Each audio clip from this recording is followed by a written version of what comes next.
Hi, everyone. Welcome to the PoliticAL update with me, Alexandra Acker-Lyons. I pay attention to the political news so you don't have to. This is the advice I give my millionaire clients, and you get it for free. It is Friday, July 31st. Where has the summer gone? Absolutely crazy. I'm going to jump right in. We have a lot. Candidate updates. Larry Sabato's crystal ball moved the Georgia Senate race to likely Dem, which is just bananas. Bananas that like what we thought was going to be the marquee Senate race is now looking safe. Also getting word that a Republican super PAC might be backing out of North Carolina entirely. Crystal Ball also moved 13 House districts in favor of Democrats. So this is just excellent news coming out of one of the leading prognosticators. One of those 13 districts is Ohio 7, which I want to talk about for a minute. You may have heard some things this week about Congressman Max Miller, whose wife is the daughter of sitting Senator Bernie Moreno, being challenged by Sherrod Brown. Max Miller has been accused of not only abusing his wife, but abusing his 2-year-old daughter. The reports are awful and apparently were quite well known before all of this came out. He has a wonderful challenger running against him named Brian Poindexter, who comes from a working class labor background, just appears to be the type of candidate who can really win a seat like this. So this race is now rated lean Republican. Again, we will see a bunch of these races continue to move towards Democrats, and we have to win a bunch of lean Republican districts in order to win with the kind of margins that we need. So I'll come back to talking about Poindexter in a sec, but this is just generally good news that a bunch of races that used to look off the table are now looking competitive. Speaking of competitive races, Wisconsin governor saw some drama this week. Mandela Barnes dropped out. He said because it looked like Francesca Hong had the race sewed up. We know, and I'd heard for months, if not years, that there were also some sexual harassment allegations against Mandela. Why can't we have nice things?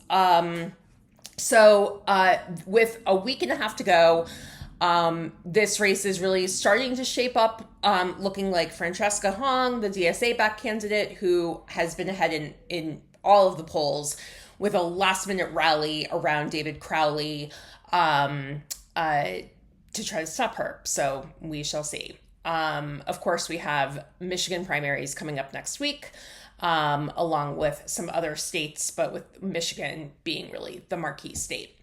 And Fox News put out a whole bunch of polls that were really good in general, but I want to highlight Texas, where not only was James Tallarico above 50% and winning by several points, it showed Gina Hinojosa in the race for governor against the terrible Greg Abbott, only down 1 point. And it could be that Tallarico is doing so well that he can help pull Gina. Gina also is Latina and very well known in the Latino community, and so there's just good synergy there. But I'm going to definitely be talking more about Texas in the coming weeks. Okay, also just want to highlight a bunch of candidates who could really use some extra money. And many of them came out of recent primaries.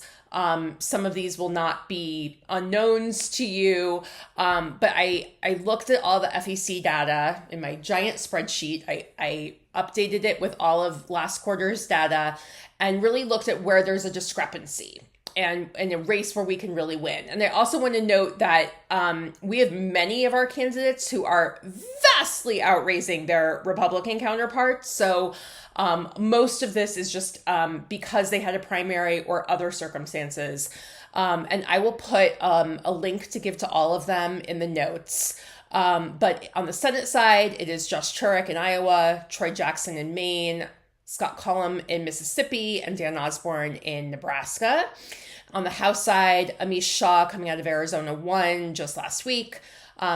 Randy Villegas in California, 22, Manny Rutinel in Colorado, 8, Rebecca Bennett in New Jersey, 7. I also want to note Tom Keene raised $500,000 last quarter while he was supposedly in the hospital treating his depression. And like, good on him. Like, everyone should take care of their mental health. But oh my God, you raised $500,000 while you weren't doing your job.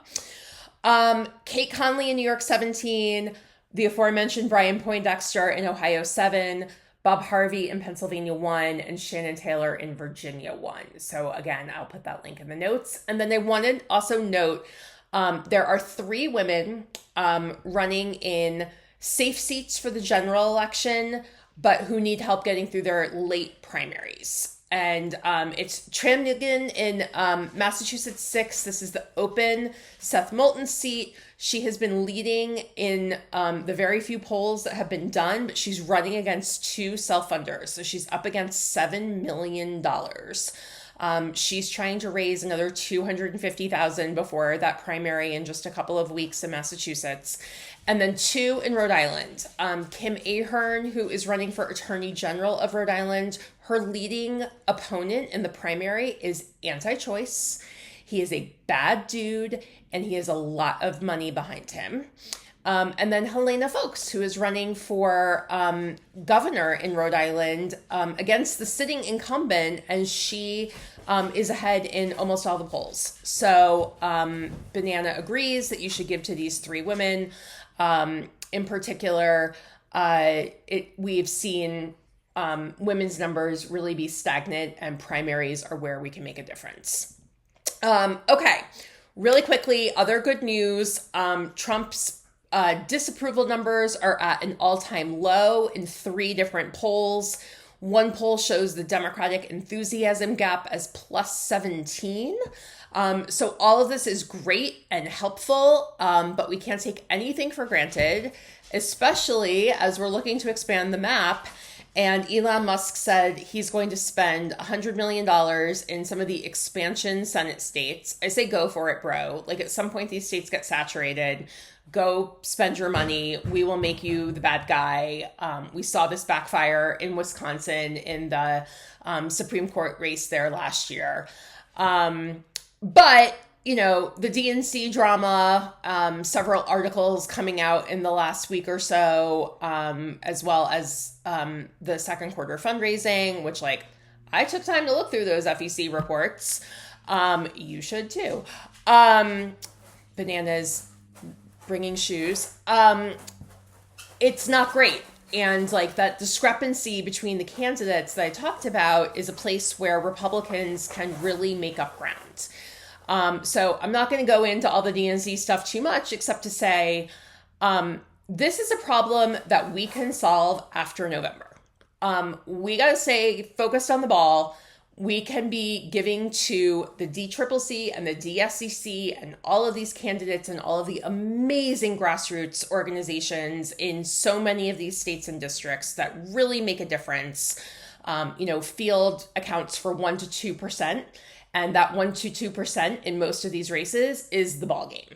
So let's just like put a pin in all the DNC stuff, focus on the task, which is a line I say to my son all the time. Focus on the task. Don't get distracted. And then we can deal with 2028. My shout out of the week goes to my son, Abraham, who has been in only a half-day camp this week in the afternoons, and coming off of 2 weeks being on the road. I've been like dragging him everywhere, dragging him to doctor's appointments, dragging him to get my hair cut, all kinds of things. And he has just been a trooper. And I drag him to lots of political events, and, he kind of thinks all these politicians are his friend, hence all the pictures. Kids in the summer don't have their normal schedule, and sometimes it's a lot, and my kiddo has been awesome this week. So thank you, Abraham. All right. Bye, everyone.